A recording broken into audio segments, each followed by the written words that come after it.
예, 저는 오늘 시간 다시 한번 말하기 좋고 전하기 좋고 듣기 좋은 그런 시간이 아니라요.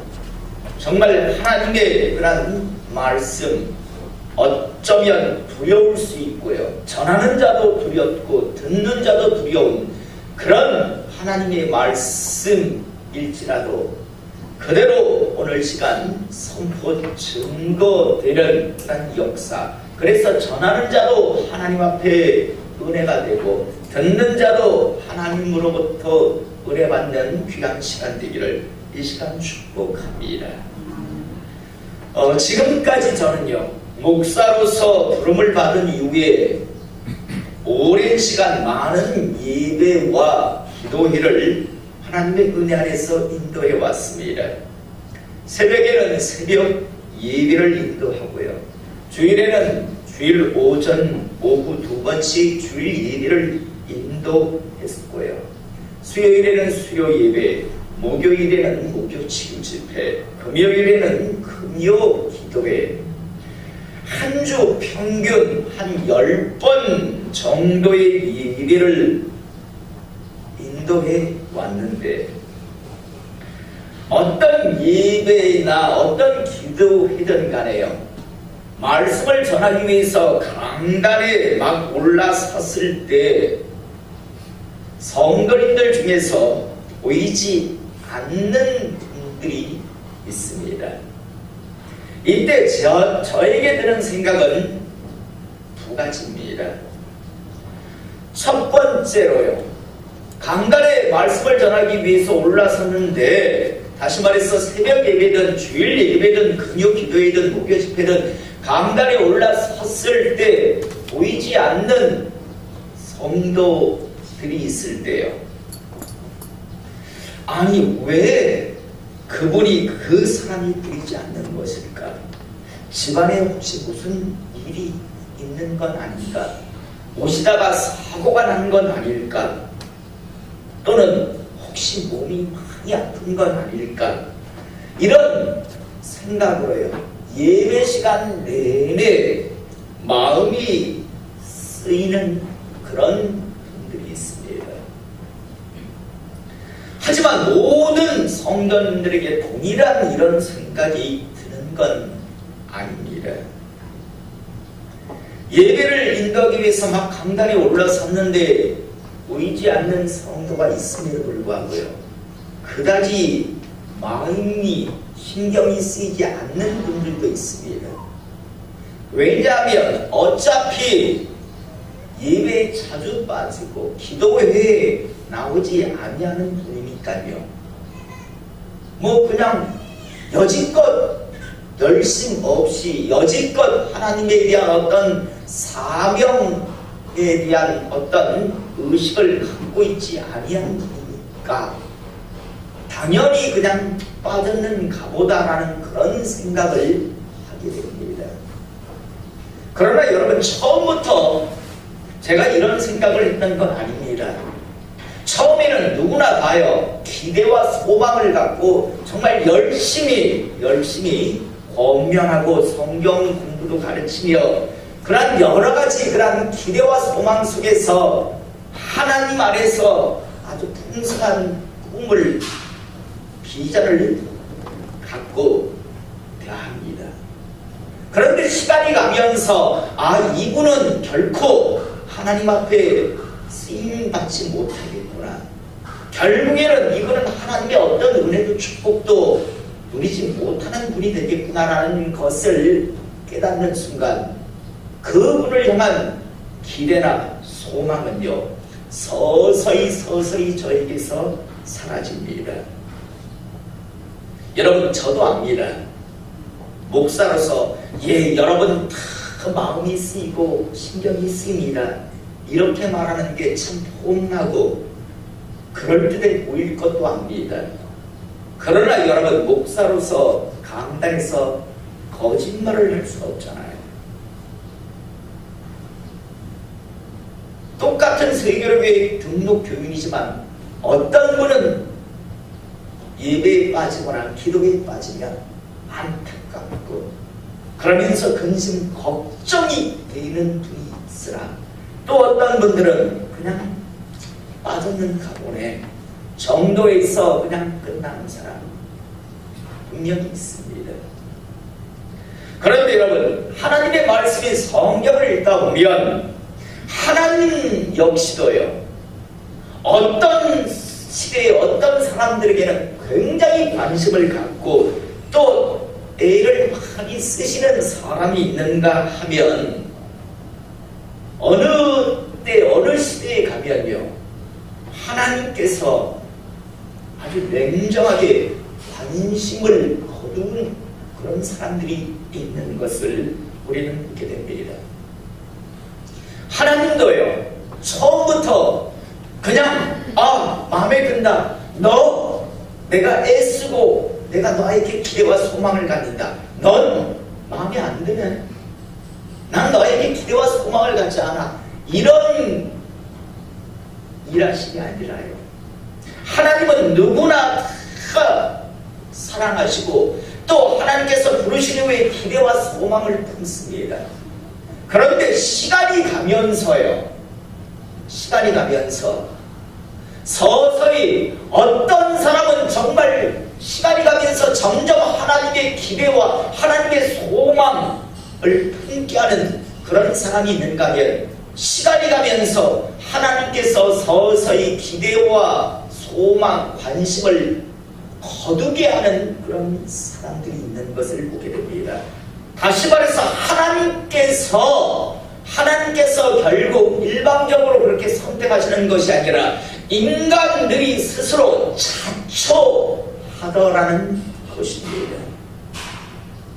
저는 오늘 이 시간 이곳에서 예배드릴 우리 모든 성도님들이요, 하나님 아래서 언제나 기대와 소망을 갖게 하시는 하나님의 사람 되시기를 이 시간 축복합니다. 아멘. 하나님께서 여러분과 여러분의 가정을 보실 때 언제나 항상 기대를 소망을 품는 그런 사람과 가정 되기를 다시 한번 축복합니다.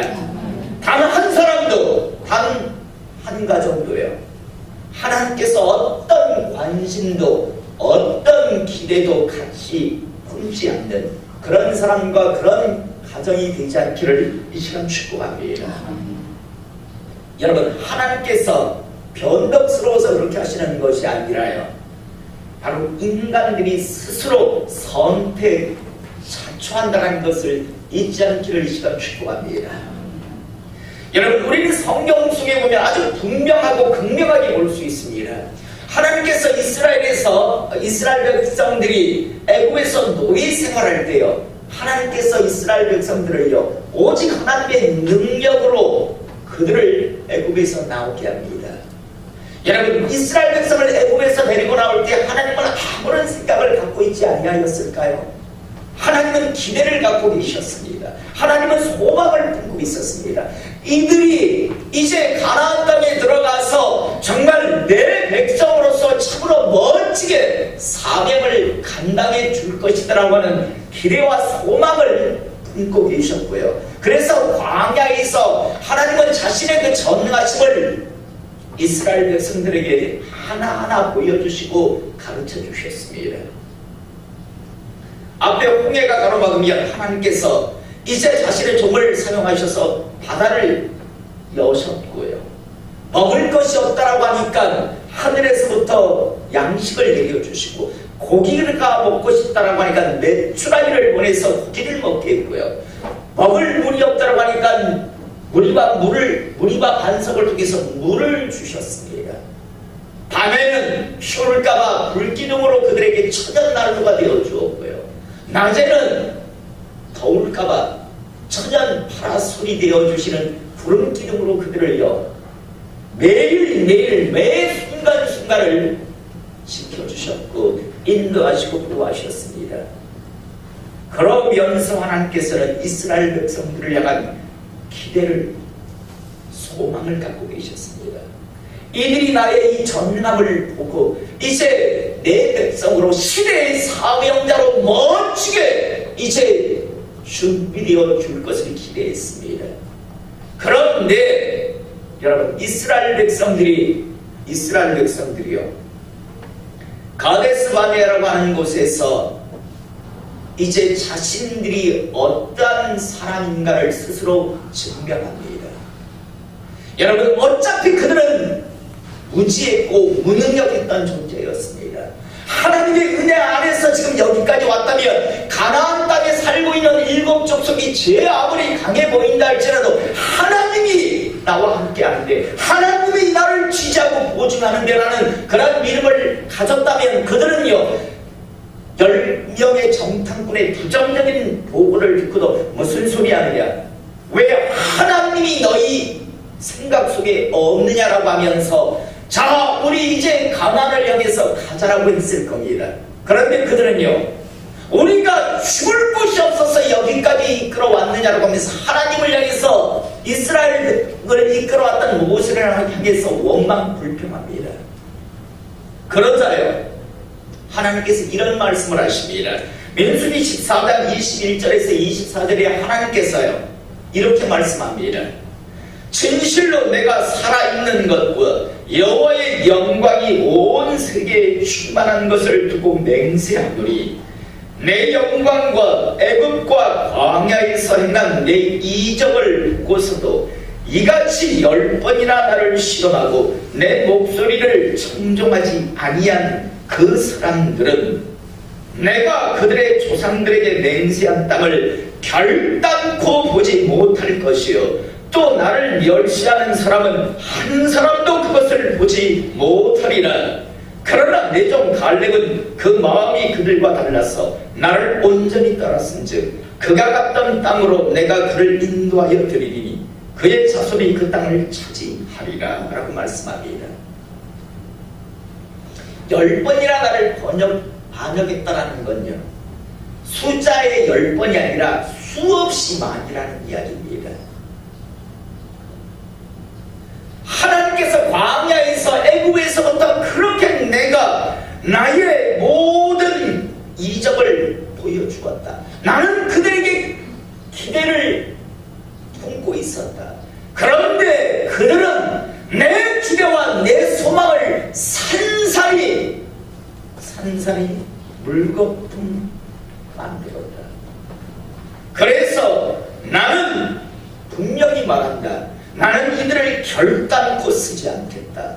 기대했으나 결국에는 그들은 내 기대에 부응하지 못했다. 그래서 나는 결단코 그들을 가나안 땅에 들어가게 해서 쓰지 않겠다라고 말씀합니다. 심지어 나를 멸시했다라고까지 표현하시면서, 그러나 내 기대와 내 소망에 맞게 갈렙은 잘 준비되었다.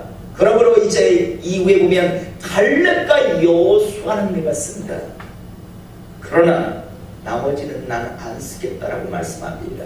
이후에 이스라엘 백성들은 38년의 광야를 더 돕니다. 이 38년의 시간은요,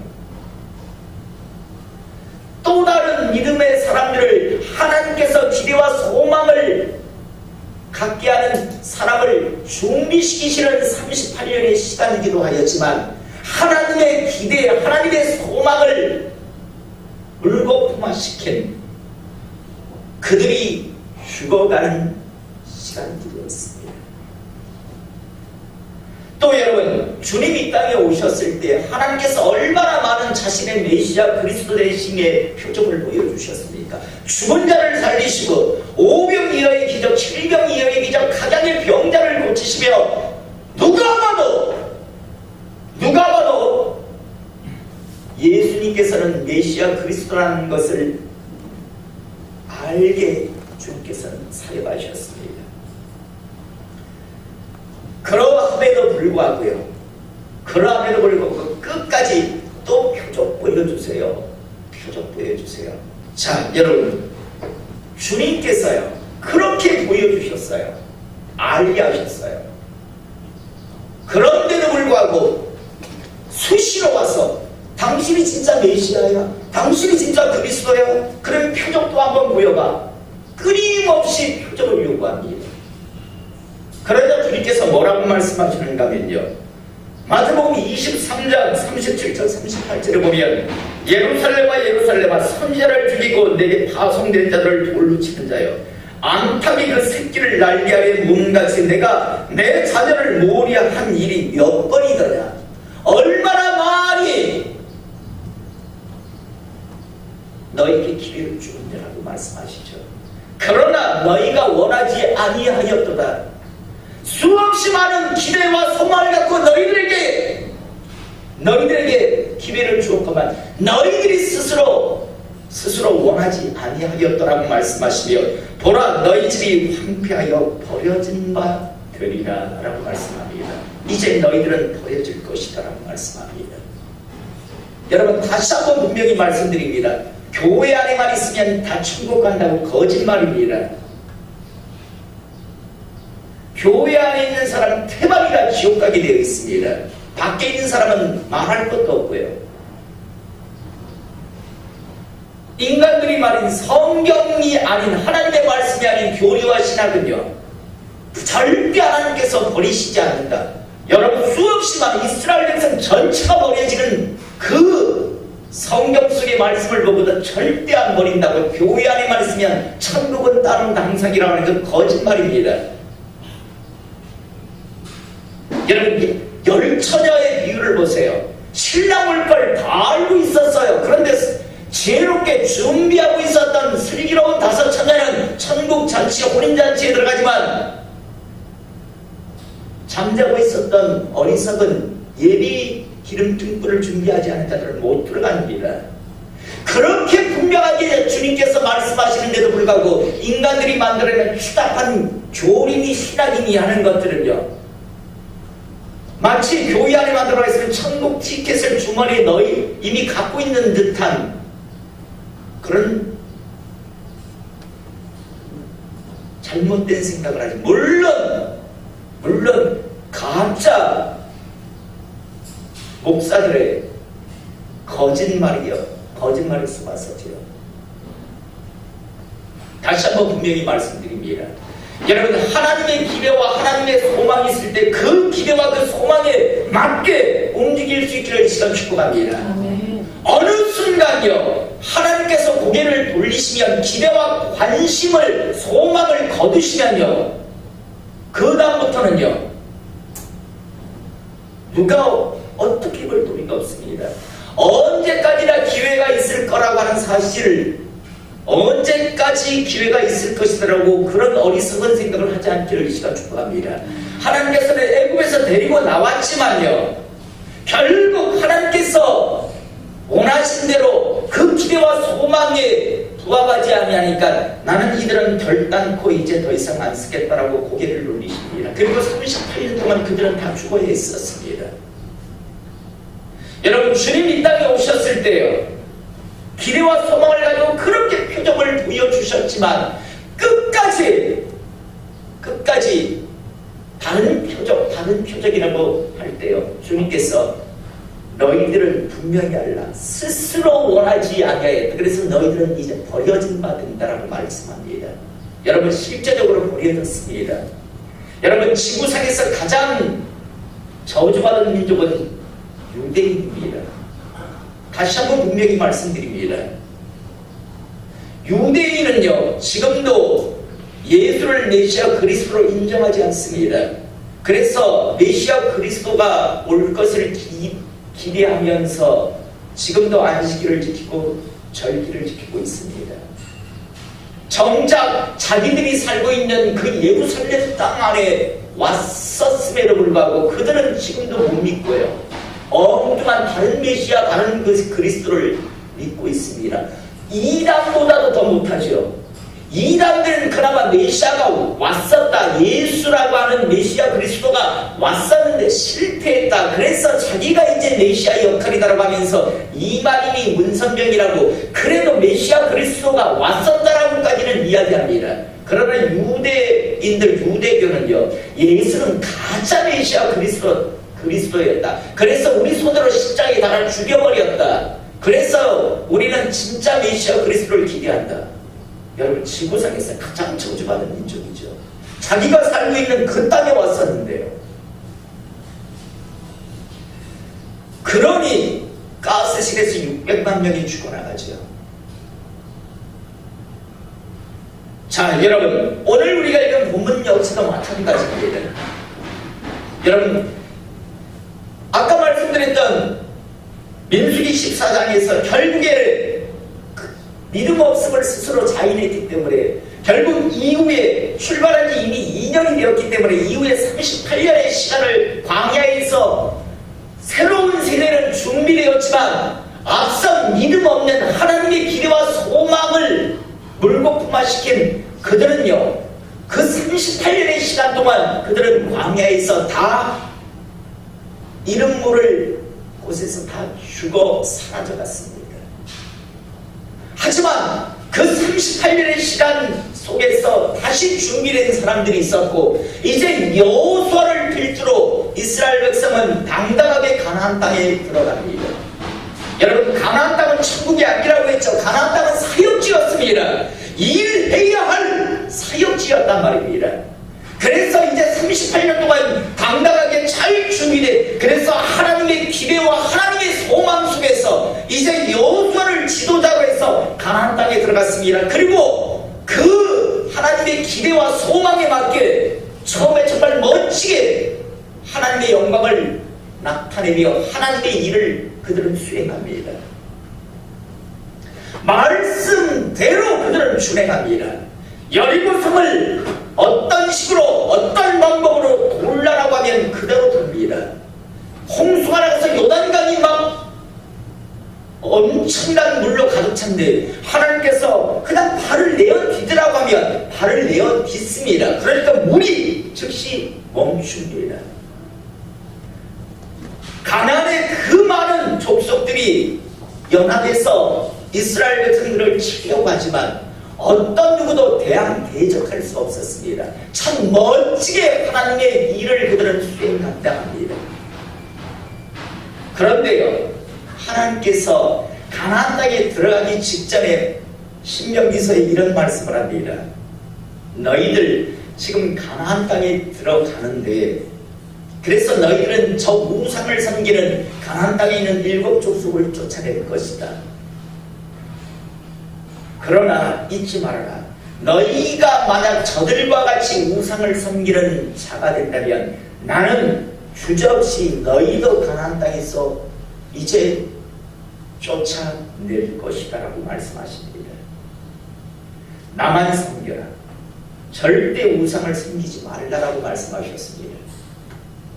여러분, 이스라엘 백성들이 오직 하나님만 섬겼다면 아마 이스라엘 백성들을 정말 멋지게 하나님의 지지 오중하심 속에 하나님의 기대와 관심 속에서 참 많은 복을 누리며 계속해서 살 수 있었을 것입니다. 그런데 시간이 지나면서 이들이요, 하나님만을 섬기는 것이 아니라 서서히 우상들을 섬깁니다. 하나님께서 자신의 종들을 보내서 지금 멈춰야 된다라고, 지금 멈추라고 그렇게 말씀하시는데도 불구하고 끝까지 꾸역꾸역 설마 라는 생각을 가지며 계속 꾸역꾸역 하나님께서 경고하시는데도 불구하고 계속 우상을 섬기는 길을 걸어갑니다. 그러자 하나님께서는 오늘 우리가 읽은 본문 말씀 예레미야 선지자를 통해서 이제 선언하십니다. 이제 너희는 버려졌더라고요.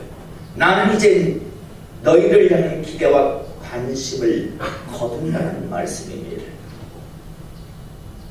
무서운 건요, 예레미야가 하나님 앞에 그래도 이스라엘 백성을 향해서 기도하려고 하니까요, 예레미야야, 저들을 위해서 기도하지 말아라. 네가 내 종이라면 기도하지 말라라고 말씀합니다. 저는 여태껏 목회하면서 이 음성을 들은 적이 있습니다. 새벽마다 여러분들의 가정을 놓고 기도를 했는데 어느 가정이 딱 걸리니까 그 가정을 위해서는, 그를 위해서는 기도하지 말라라고 제가 한 2, 3년 전에 이미 말씀드린 적이 있습니다. 그 가정을 위해서, 그를 위해서는 기도하지 말라. 그래서 어떤 사람이 있습니다. 지금 이 교회에 없습니다. 여러분, 자신의 종에게 이야기합니다. 이 백성을 위해서는 기도하지 말았다면서. 심지어 15장에 가면 모세와 사무엘이 다시 내 앞에 와서 이 백성을 위해서 기도한다 할지라도 나는 그 기도를 듣지 않을 것이다 라고까지 말씀합니다. 오늘 예레미야 11장 9절에서 17절의 말씀을 다시 한번 보면요, 여호와께서 또 내게 이르시되 유다인과 예루살렘 주민 중에 반역이 있도다. 하나님 보시기에 이제 반역과 같은 짓이 있다는 이야기입니다. 그들이 내 말 듣기를 거절한 자기들의 선조의 죄악으로 돌아가서 다른 신들을 따라 섬겼은즉 이스라엘 집과 유다 집이 내가 그들의 조상들과 맺은 언약을 깨뜨렸도다. 계약을 깨뜨렸단 말입니다. 성경 공부하신 분들이 이제 아시죠? 어디서 계약을 맺었습니까? 시내산에서요. 시내산에서 계약을 맺잖아요. 서로 언약을 맺잖아요. 나는 책임질게, 너희들은 나만 섬겨라. 이 약속을, 이 계약을 맺었습니다. 그런데 이들이 이제 그 약속 계약을 깨뜨렸다라고 말씀합니다. 그래서 11절에 말씀합니다. 나 여호와가 이와 같이 말하노라. 보라, 내가 재앙을 그들에게 내리리니 그들이 피할 수 없을 것이라. 축복을 준다라고 이야기하지 않습니다. 그 하나님의 기대와 하나님의 소망 속에서 그 축복을 누렸던 이스라엘 백성들에게 지금 하나님께서 선언하십니다. 내가 이제 재앙을 그들에게 내리리니 그들이 피할 수 없을 것이라. 그들이 내게 부르짖을지라도 내가 듣지 아니할 것인지. 이제부터는 그들이 아무리 나에게 부르짖어도 나는 이제 그들의 그 부르짖음은 듣지 아니할 것이다 라고 말씀합니다. 나아가 유다 성읍들과 예루살렘 주민이 그 분양하는 신들에게 가서 부르짖을지라도 그 신들이 그 고난 가운데서 절대로 그들을 구원하지 못하리라. 자기들이 섬기는 이 신들, 자기들이 믿는 것을 의지하며 가서 그것을 의지하며 그 어려움에서 벗어나기를 원하겠지만 절대로 그들은 그 고통에서 벗어나지 못할 것이다 라고 말씀하고 계십니다. 그러면서 유다야, 내 신들이 내 성읍의 수와 같도다. 너희가 예루살렘 거리의 수대로 그 수치스러운 물건의 제단, 곧 바르게 분양하는 제단을 쌓았도다. 그러면서 14절에 그러므로 너는 이 백성을 위하여 기도하지 말라. 그들을 위하여 부르짖거나 구하지 말라. 그들이 그 고난으로 말미암아 내가 부르짖을 때 내가 그들에게서 듣지 아니하리라. 여러분, 많은 사람들이 성경 속에 이런 말씀이 있다는 걸 모르는 분들이 이때 많이 있습니다. 하나님은 무조건 사랑한다, 하나님은 무조건 너희들을 보호할 것이다, 그런 말씀만 있는 줄 압니다. 그러나 여러분, 성경에는요 하나님의 준언하신 그런 말씀들이 참 많이 있습니다. 분명 하나님은 이스라엘 백성들에게 기대와 소망을 품고 계셨습니다. 그런데 결국 하나님께서 확인한 건 이들은 더 이상 쓸 수 없다.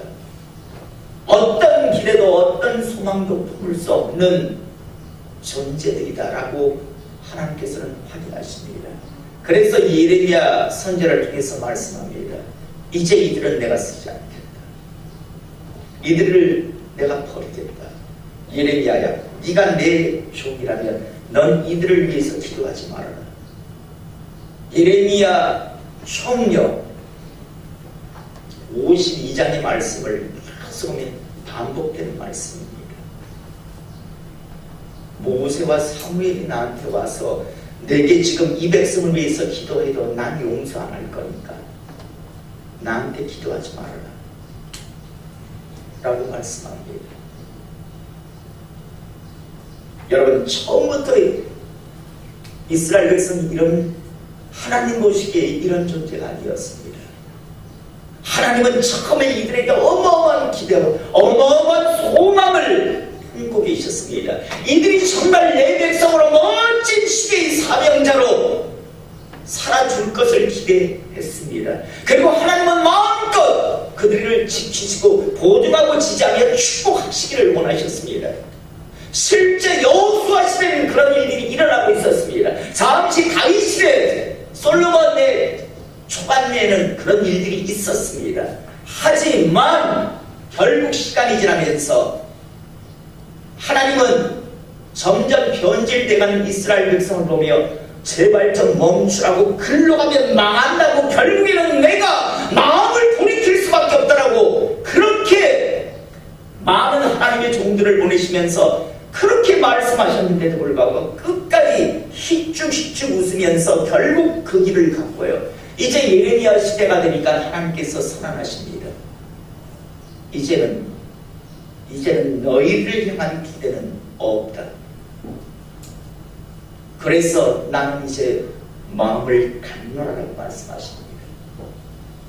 오늘 마지막 말씀 17절에 보면 여호와께서 그에게 죄악을 선언하셨느니라 라고 말씀하십니다. 오늘 말씀의 제목이요, 하나님의 기대와 관심이 있을 때입니다. 저는 오늘 이 시간 분명히 여러분들에게 말씀을 전합니다. 여러분, 하나님의 기대와 관심, 소망이 있을 때 지금 멈추시고 지금 돌이키시는 하나님의 사람 되시기를 이 시간 축복합니다. 이대로 꾸역꾸역 괜찮을 줄 알고 가시다가 어느 순간 하나님께서 그 기대와 관심을 거두어 버리시면요, 어떤 누구도요 그 마음을 돌이킬 수 없습니다.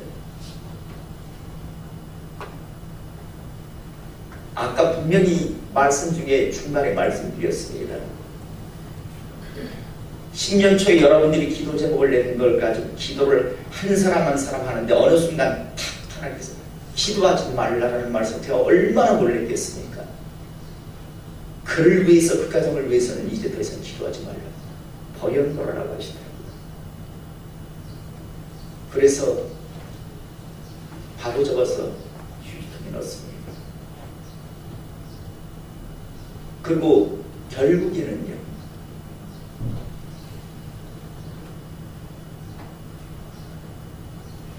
저도 우리 모두 예배는 쇼하는 장소가, 쇼하는 게 아닙니다. 분명히 저는 여러분들에게 하나님의 메신저로서 말씀을 전했습니다.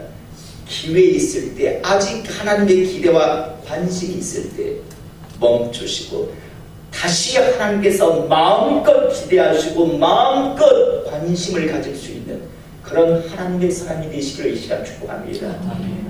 절대 괜찮겠지라고 꾸역꾸역 가시다가 결국 하나님께서 고개를 돌리시는, 마음을 닫아버리시는 그런 존재가 되지 않기를 원합니다. 하나님은 절대 그런 분이 아니라고요.